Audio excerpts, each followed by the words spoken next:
So I've got a little MIDI clip of some chords here playing through a drift synth, which we'll be hearing and manipulating shortly. But just by way of best practices, while manipulating MIDI with all the tools that we'll be exploring this course, I would recommend, especially if you're happy with a particular clip, you might want to Command D to duplicate it to a new clip slot so that you know you can always easily revert back to the previous version, right? So I'm going to now double click on this new version and let's take a listen as I begin to play around with these different parameters.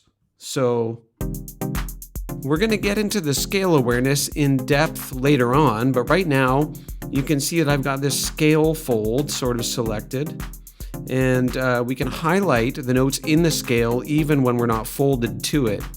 And the current scale is C minor for the clip and the project. We'll get into the nuts and bolts of how those relate to each other soon, but I'm going to try and stay focused as best I can on the MIDI clip itself for now. So with scale disabled here, I'm going to go through some of these different functions, right? So for example, we can add some extra notes in here. So I'll just switch to the pencil tool and I'll write these notes in that are clearly not in the scale. And they sound quite ugly. I don't like it. So I'm just going to click the fit to scale button after I've made sure to select both of them. And it's moved them down to the nearest scale degree, which is a term we'll be using here. You can see with the SD here, whenever you see SD, that refers to scale degrees. And most scales are going to have 7 degrees, which would represent 1 octave. And what those degrees are will vary from one scale to the next. That's what gives them their distinct and unique flavor. But so what I can do now is select multiple notes here and click the invert button, which you may be familiar with from previous versions of Live. And it's just sort of flipped them on the keyboard within the scaling key. So some of them got sort of separated. If I were not observing the scale and I clicked invert, then they would not invert within the scaling key. They'd be inverted with absolute values.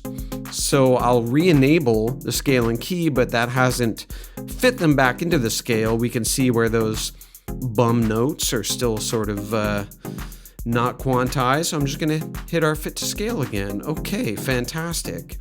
So now I can add intervals. I'm going to go ahead and select all the notes here, and we can add intervals above or below just by clicking and dragging. And now you can see all these higher notes in the scale and key being added because it's not semitones, it's not ST, which would imply chromatic additions, it's scale degrees. So it's scale degrees that are being added, which means inherently that it's observing the current scale, which is C minor. Now, I might not want to do that for all of my chords. It's getting a little thick, but I could go and just on a per note basis add a single interval below that one note. Perhaps that'll be easier if I fold the clip down to the scale and add a new single note to demonstrate this. So with that single note selected, I'll add a single interval to it. And so what this interval addition option is, and those added intervals can be negative. You're not removing an interval, you're just adding a lower one. But this feature is great for instantly creating all kinds of new chord voicing